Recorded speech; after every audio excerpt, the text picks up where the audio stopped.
Okay, good morning. So let me, whoops, I'm not even fully set up and I'm just standing here, but I'm almost set up, so it'll work. Get me in tablet mode. There we go. Okay, so just a reminder, your project,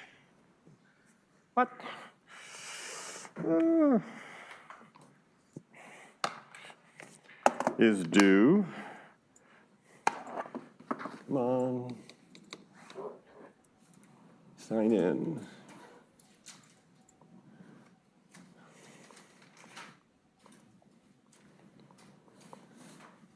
There we go.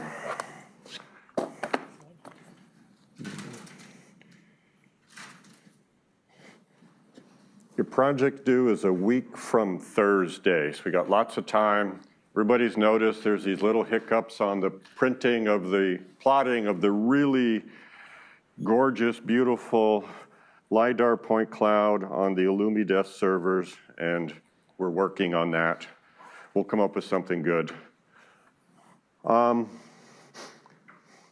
Okay, so here we're still working on the simplified Lu factorization. Simplified means we don't have to swap rows in the matrix as we're going through it. We'll get going on that. But what we're trying to do is write a matrix as a product of a lower triangular and an upper triangular matrix so that we can reduce the solution to two very simple problems. If you've been starting on your Julia homework, you've already seen the algorithm where we start with a copy of the matrix. The lower and upper triangular matrices are empty. And then at the kth step, we take the kth row of temp. We take the kth column of temp. Our pivot is the kth element of the column. And if the pivot is not equal to 0, we put a 1 in that entry, at the kth entry. And then when we form C times R, it will magically wipe out a row and a column of temp, and it'll be one dimension smaller, and we keep shrinking as we go on. So I took and rewrote all of the stuff we did on Friday. And so today we're going to start a fresh example of going through the different steps, okay? So I'll remind you of the steps as we're going through them. And what we're going to do is take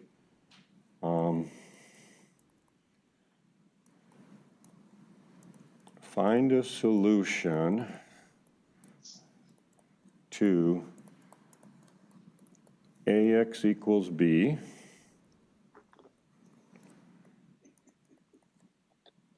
And then, so we don't have to do so many steps, we'll simplify this. They can't hear me? You guys, is it coming off the speakers back there? Okay, I'll turn off and turn through. You guys hear me on the, nobody can hear me? Total bummer. Now they can? Okay. Same thing happened Friday. We had to cut it on and off. I'll report it as an issue. Okay. So those who couldn't hear, we've got the algorithm all written down, and you can go back through and look at it. I posted it last night. It's also in the book. And so I took and rewrote all of our steps that we did on Friday as a for loop. And the only if statement we have is we never want to divide by 0.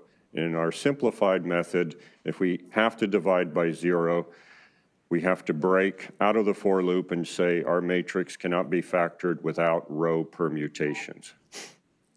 Okay, so that's all from Friday, except we got down to just this last step, and then I completed it. And we'll see a step just like that today. So it's okay. So we'll do A equals this, and B equals 3, 4. So we're going to find a solution to this, and I'll introduce you to a nice terminology that our CS colleagues like to use, using our full pipeline. How about that? And that's CS speak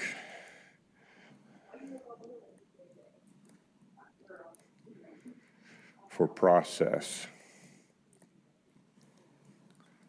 or procedure. And what we're going to do is take A and write it as a product of a lower and upper triangular matrix. And then we'll solve AX equals B by solving L times Y equals B, and then U times X equals Y. So we solve two simple problems instead of the one complex problem. And the cool thing is that this scales, as you'll see in your Julia homework 3, it scales to 100 by 100, and for the fun of it, I did 1,000 by 1,000 over the summer with the same algorithm. Took about a second, okay? Not bad. And you will need this in project 2, where you're doing some super big map building in project 2. Okay, so let's just get to it.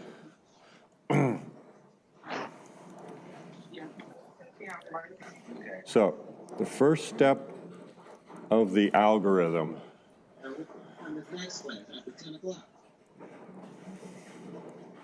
We sent temp to be a copy of our matrix. Mm-hmm. Okay, so that's what the matrix was. We'll assume we've already done all of the initial. He here Friday. Whoop. I literally had class every hour until 11. People don't understand. That's exhausting.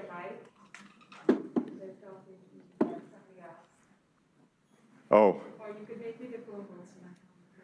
I thought you were a co-host automatically. Okay, participants.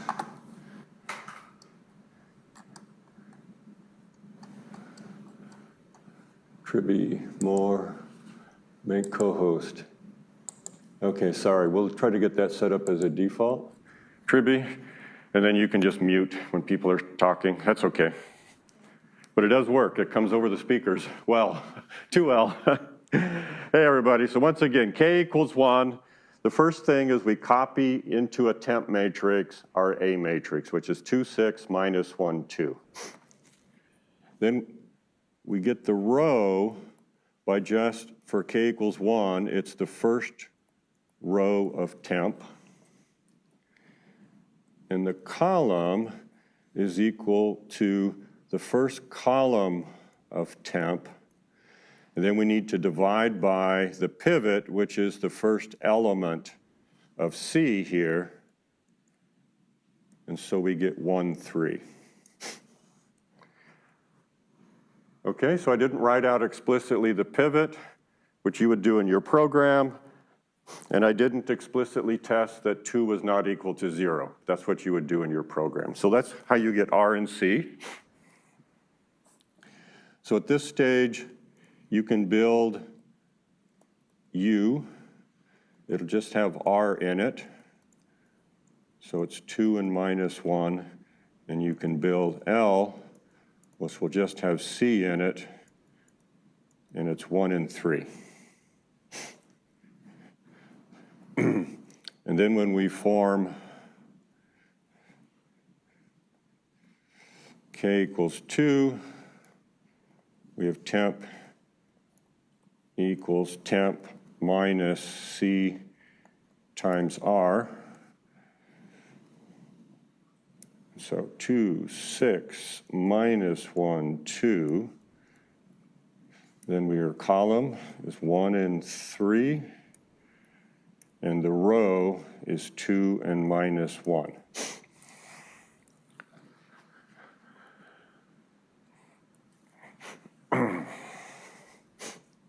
And what makes all of this work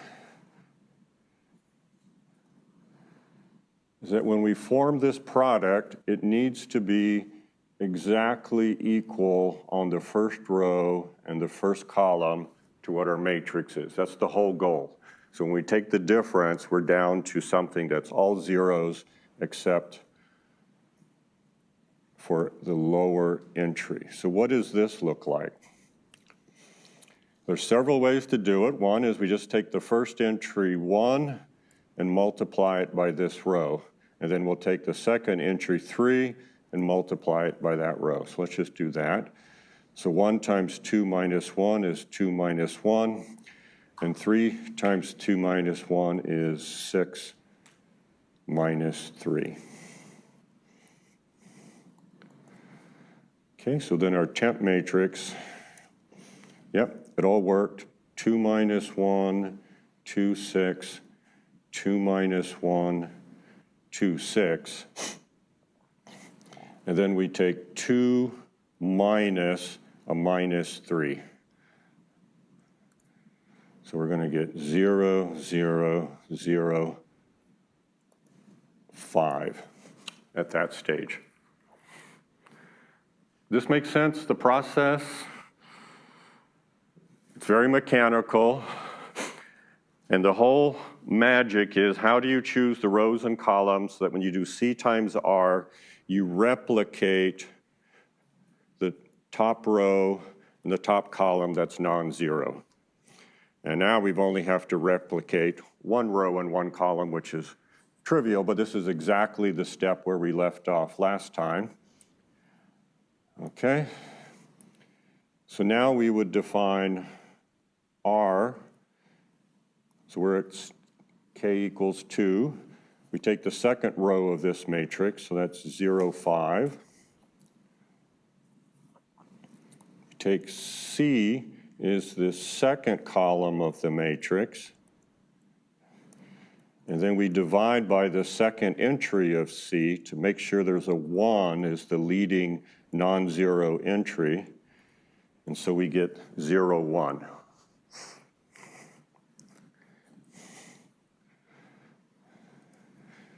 We can update the upper triangular matrix.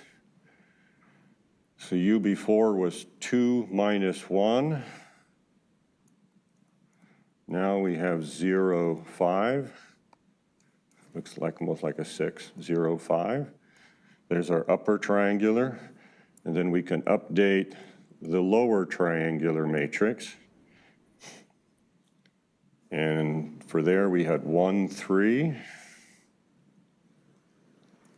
Now we have 0, 1. Yep, it's indeed lower triangular.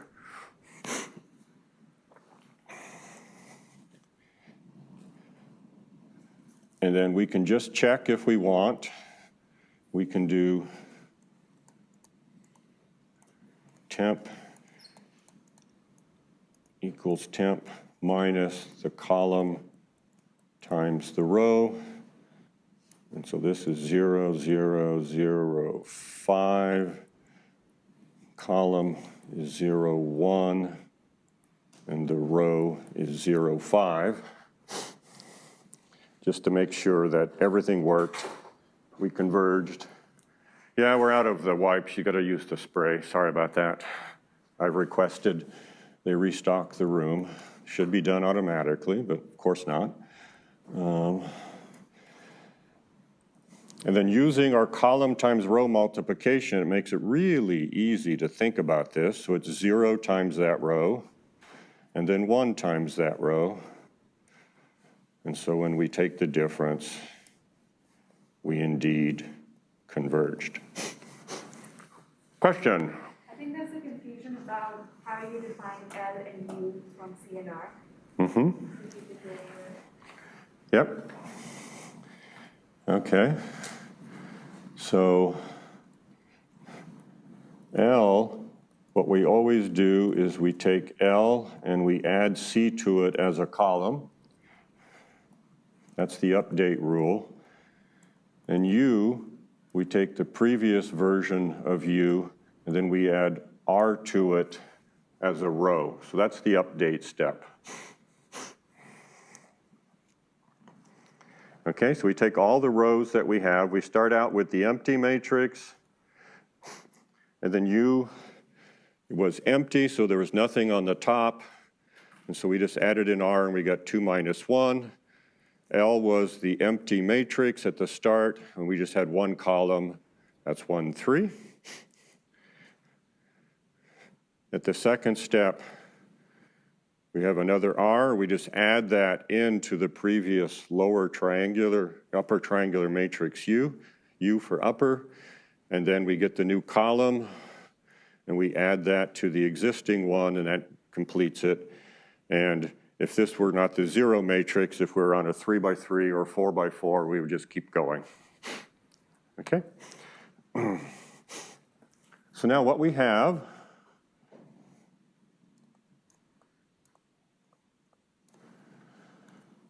So we have our matrix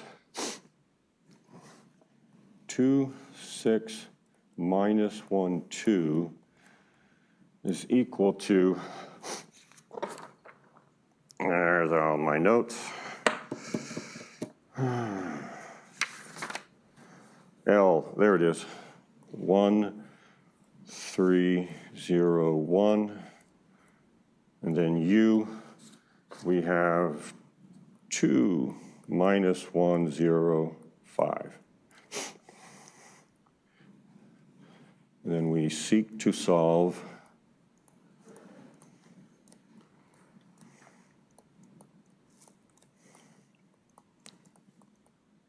AX equals B. And so we have L, U, X equals B. All we're doing is grouping that and calling it Y. So that's if and only if we solve Ly equals B, and then Ux equals Y.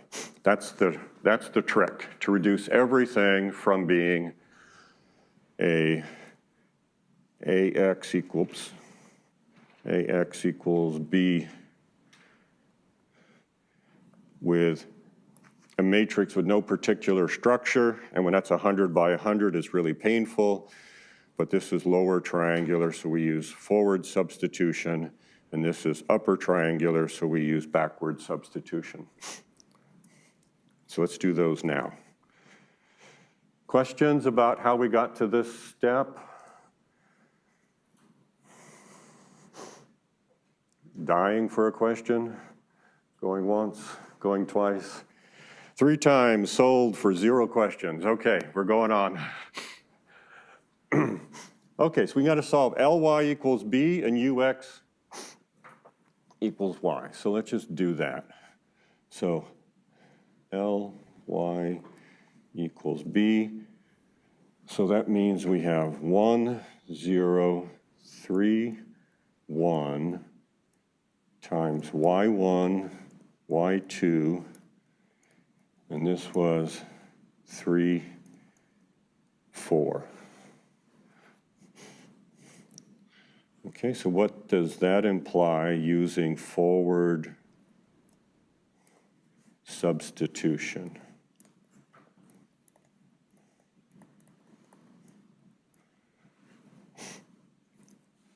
Okay, so we have Y1 is equal to, question 3, yep. It was waved at me using an ancient semaphore language. 3, thank you. Okay, so that's Y1 is 3. So then the equation for Y2 is Y2 equals 4 minus 3 times Y1. Okay, that's what that matrix equation says. It says 3Y1 plus Y2 equals 4. Hence Y2 is 4 minus 3 times Y1, which is 4 minus 3 times 3. And so that's minus 5. Okay. So now we know Y.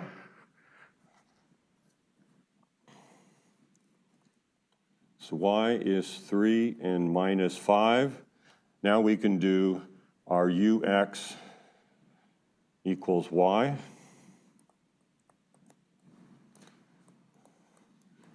And you can't see it, but I've got it on my notes. This was U 2, 0, minus 1, 5. So this is x1, x2, and equals y, that's 3 and minus 5. Okay, so this one we'd use back substitution.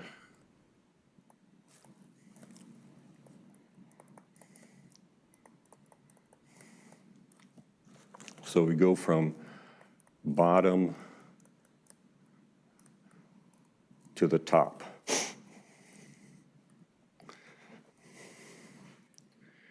So starting at the bottom, this says 5x2 equals minus 5, and hence x2 equals minus 1. That's what back substitution gives. Then we move up one row, and this says 2x1 is equal to 3 plus x2. Okay, we have 2x1 minus x2 equals 3 is this first matrix equation. 2x1 minus x2 equals 3. We take the minus to the other side, it becomes a plus. Okay, so that's 3 plus x2, just 2. And so now we get x1 equals 1. So conclusion, x is equal to 1 minus 1.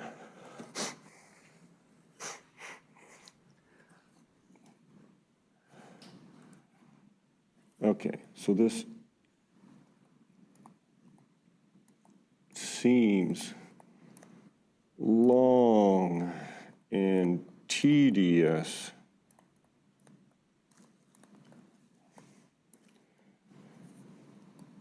By hand,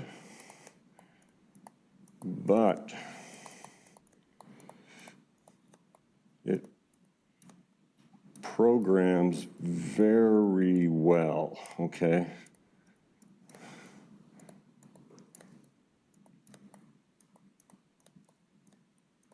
And scales to huge problems very easily.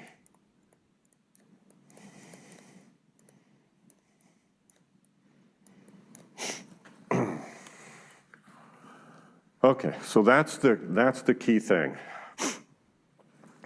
Now, let's look where things could possibly go wrong.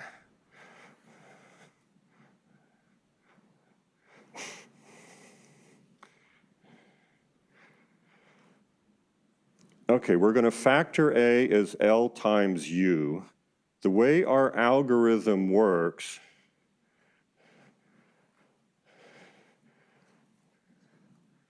L always has 1s on its diagonal. So the determinant of L is always 1. And so when you are solving Ly equals B, you can never have a problem there. It's always direct. You've got y1 equals something, then you've got y2 equals something minus something you've already computed, then you keep going down, you'll have y3 equals whatever the constant on the right, minus a constant times a y1, minus a constant times a y2. And so there's never any divide by 0 possible because L is actually what's called a Uni Triangular Matrix. It's very special. It has 1s on the diagonal. And where does that come from? That comes from, we always do C and we divide by this entry. It's called the pivot. That puts a 1 there always, always, always. Okay. Now U is triangular, but you could end up with bad numbers there. Okay? So the only place you could ever have a bad number is if you're playing with diagonals here. So ux equals y, and you know that the back substitution always works as long as this diagonal has non-zero entries. Now, if you go back to our algorithm, though, those entries, where's our algorithm? Okay, shrink it down, the algorithm. The first non-zero entry in R, that is the same as the pivot, okay? So you're never going to have any troubles with U either as long as this algorithm works, because the only way you're going to get a 0 on the diagonal of U is if this pivot is 0, and then the current algorithm we have breaks. You cannot do the LU factorization without pivots, without permutation, if when you compute the pivot, if you have to divide by 0, then you can't use our simplified algorithm. Otherwise, it goes right through. Okay, so if our algorithm works, we're never going to have any troubles dividing by 0 when we do the forward and backward substitution. That's cool to know. Okay, so what happens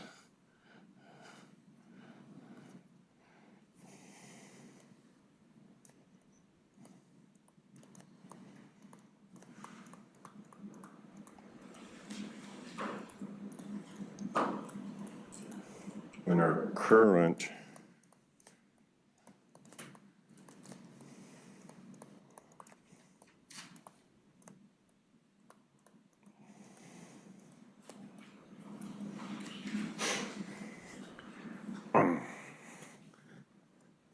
so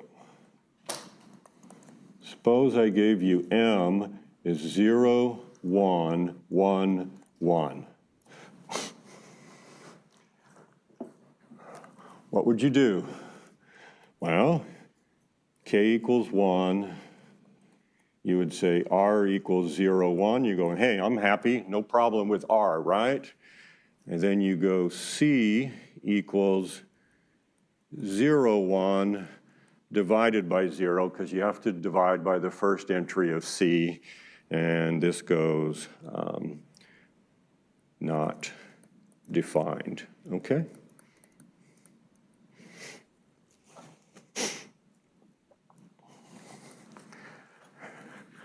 Okay, so that's where the current algorithm breaks, but if you could just swap the rows in M, if you go M, swap the rows, and go to this new matrix, 1, 1, 0, 1. In fact, it's already upper triangular. You don't have to do anything, okay? You can just stop, but then your algorithm in general will work, okay? So swapping the rows is kind of the main thing we need in order to avoid dividing by 0. There's one other little kind of singular case that's treated in the book, if you want to read that, but that's what's going on. So swapping rows is what we have to do in general. So what is the matrix view of swapping rows?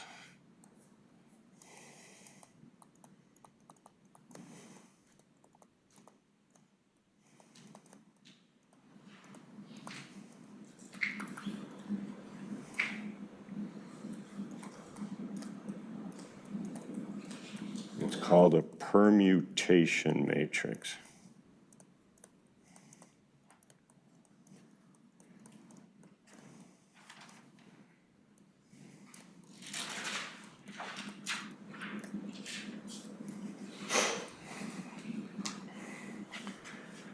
Okay, so how do they work? So we like to be able to swap rows and understand what that means in terms of matrices.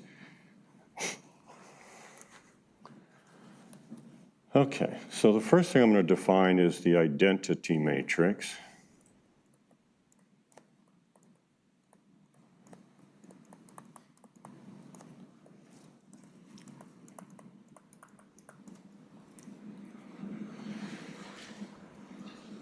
So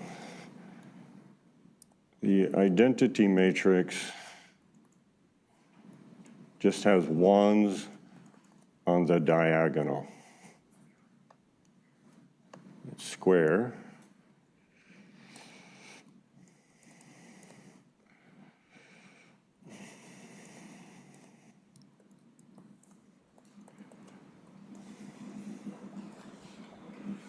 What do I need? Another 0, some dots. Make these dots a little bit nicer so it doesn't look like a -1.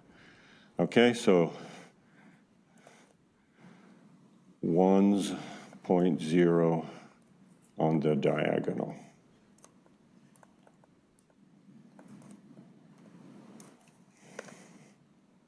One on the diagonal.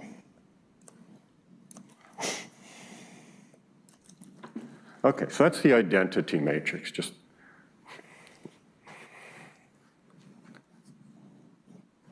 Okay, so let's do I 3 by 3. 1, 0, 0, 0, 1, 0, 0, 0, 1. So that would be a 3 by 3. In general, it can be n by n.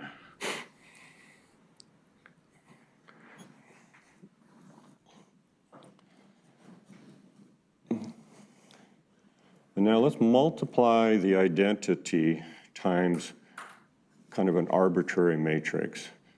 So I'll let B be 1, 2, 3, 4, 5, 6.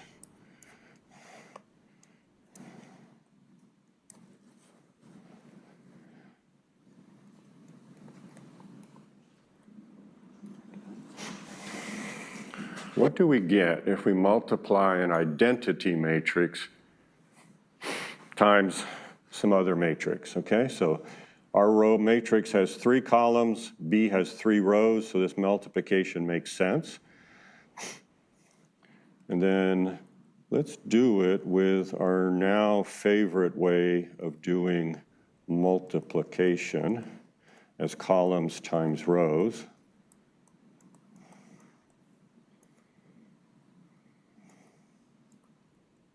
Oops, that looks like a 34. Space it out. Okay, so we're just going to take the columns of the identity matrix, which have 1, 0, 0, 0, 1, 0, etc. And then we have a last one, 0, 0, 1, and then times last row of B.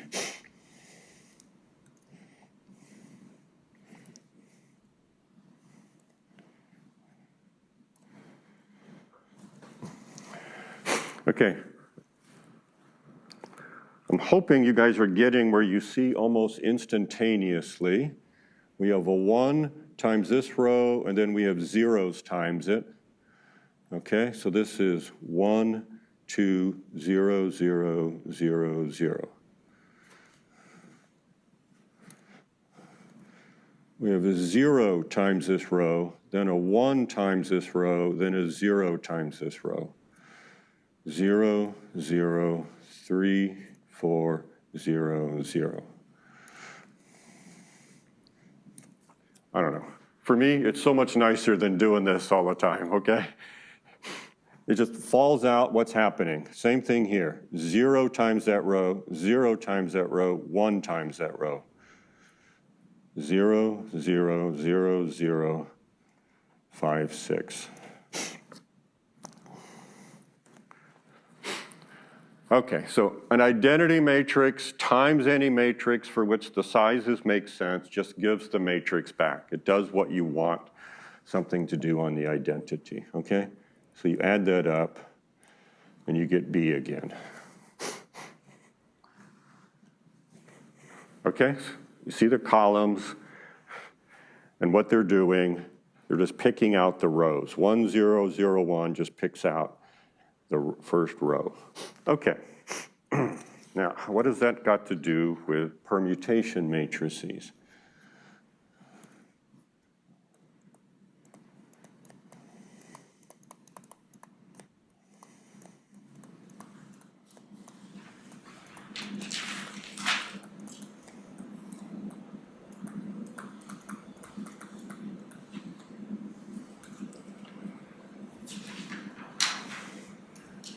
suppose we wanted to take the rows and change them into a different order. I don't know. For example, let's just swap the last two rows. Let's swap the 2 with the 3 and the 3 with the 2.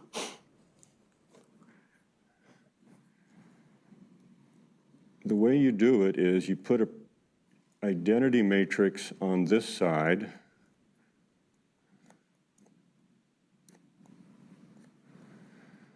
and then you swap its rows according to that pattern. So we're going to swap the third row in here, and then the second row. So we're going to put the third row first, and then the second row. So 0, 0, 1, 0, 1, 0. We'll call that P.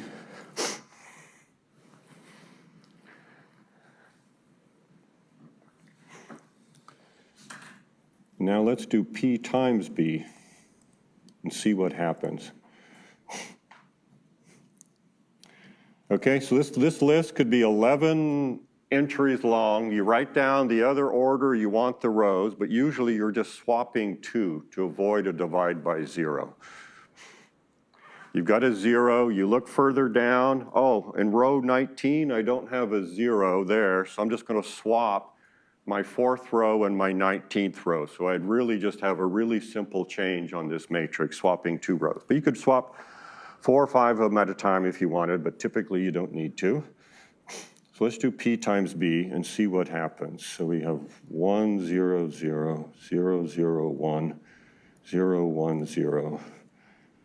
And my B was 1, 2, 3, 4, 5, 6.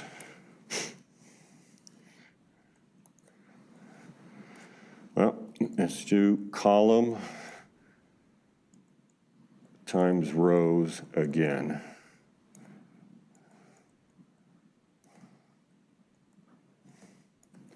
And I always write down a 34. Okay, I'm consistent.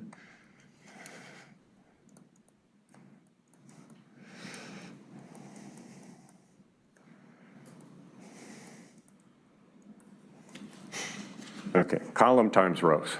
That's how we're doing the matrix product. Column times rows.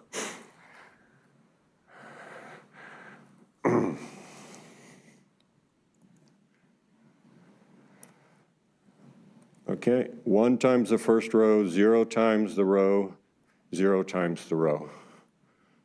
1, 2, 0, 0, 0, 0. Plus.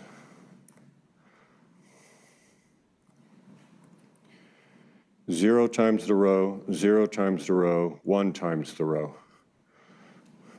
Oh, so I'm using thick, so 0, 0, 0, 0, 3, 4.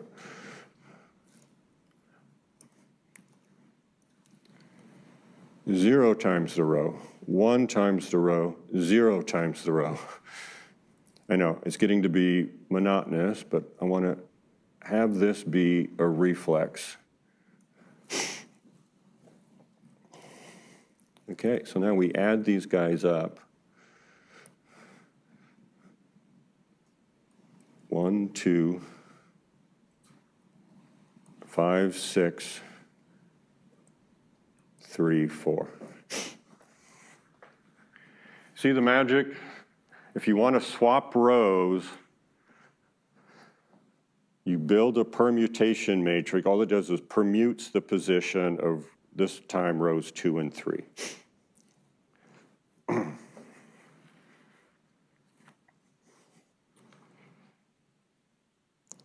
Okay, so permutation matrix, identity matrix, that changes nothing.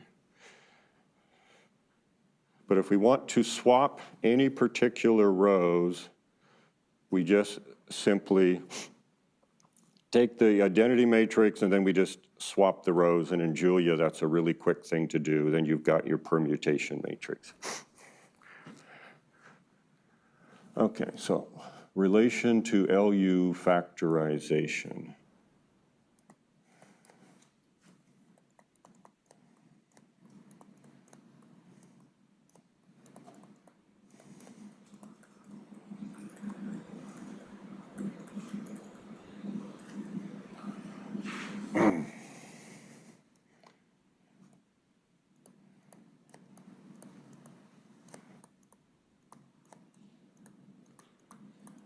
So the general result is the theorem that given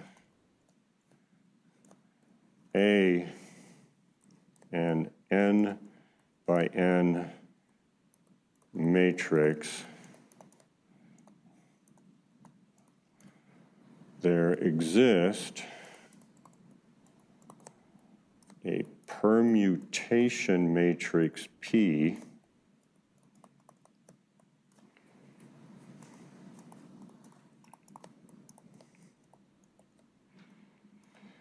a lower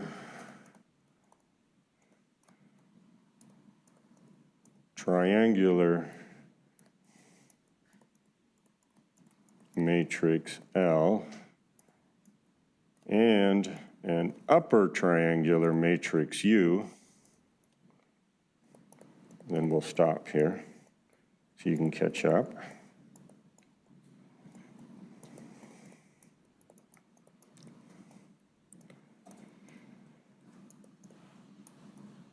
Such that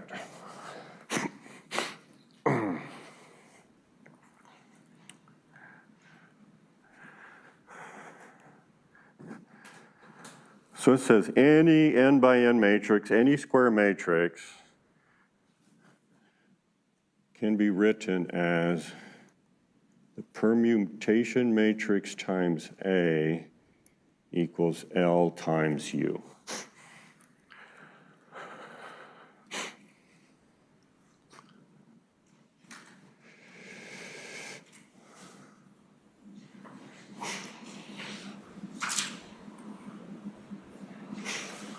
Okay, so the algorithm that we have produces a permutation matrix that is the identity.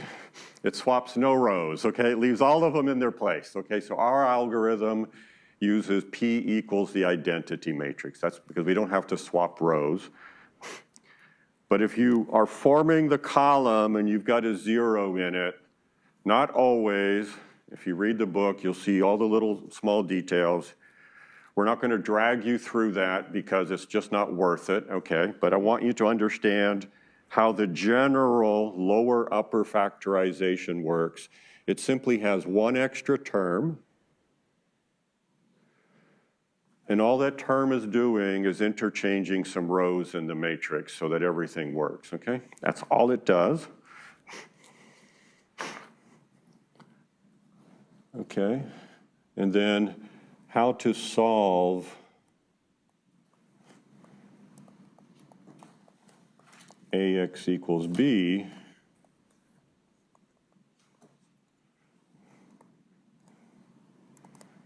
knowing that P times A equals L times U.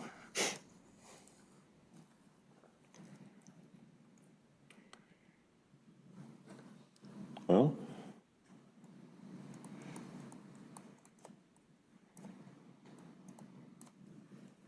if we multiply both sides,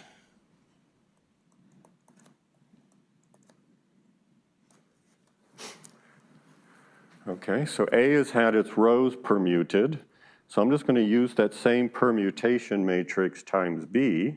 Then I have PAX equals PB, so, okay. And then PA is L times U.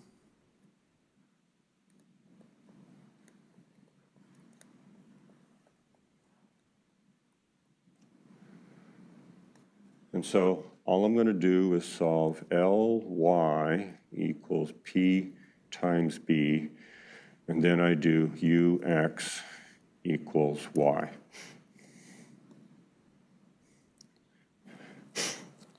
Okay, so when I start solving AX equals B, I use the permutation matrix that comes from the factorization, And all it's doing is taking row 3 of B and replacing it with row 5 and swapping it or something like that. It's just swapping the rows, okay?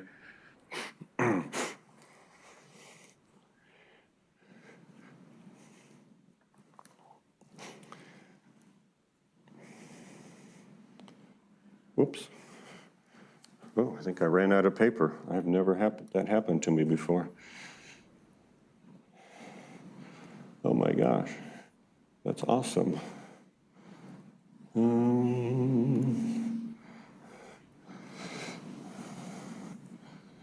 Okay. Can I edit the document and add papers? I don't want to remove. Let me just open up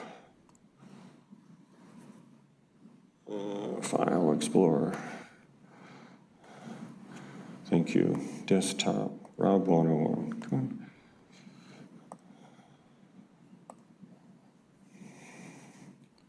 Lecture notes, open. 12 blank pages. There we go. Okay.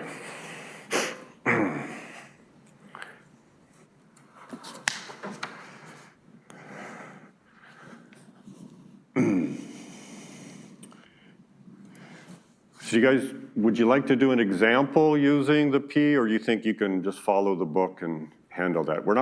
I'm not going to have you do the algorithm where you have to produce the permutation matrix on your own, but you're welcome to program it up. All the details are given in the book.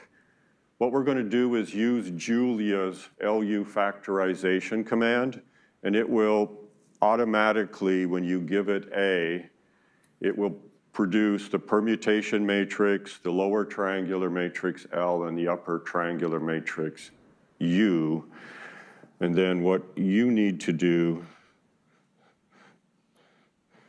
is then with your solver, you're still doing forward substitution here, but you have to modify B with using the permutation matrix. Okay, so you just multiply it through, or you can look at the indexes that it swapped and just swap those indexes in your B matrix. And then the same step with back substitution with UX times Y. Question, yes? So I think the question is, when will P not be equal to the identity matrix? Mm-hmm. Yep. So,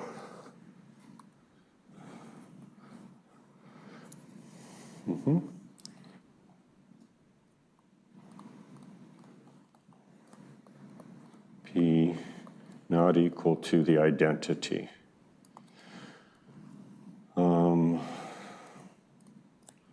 Case 1 example, if you have temp, let's say we've already done some stuff, but then now we get 0, 3, 2, 2 or something, we would have a problem here, okay? So we would say R equals 0, 3 at this stage. We would say C equals, whoops, there's another 0 here. We would say C equals 0, 0, 2 divided by 0, and that equals a problem. Okay, so that's one case where we would need to swap. We would need to swap this row of temp for this row of temp. Case 2, well, that's really the main one. And just leave that as a, and case 2, the other problem child is when you end up with 0, 0, but you don't have to swap to fix it. So no, I guess that's, case 1 is really the only one that you have, okay? Not another one.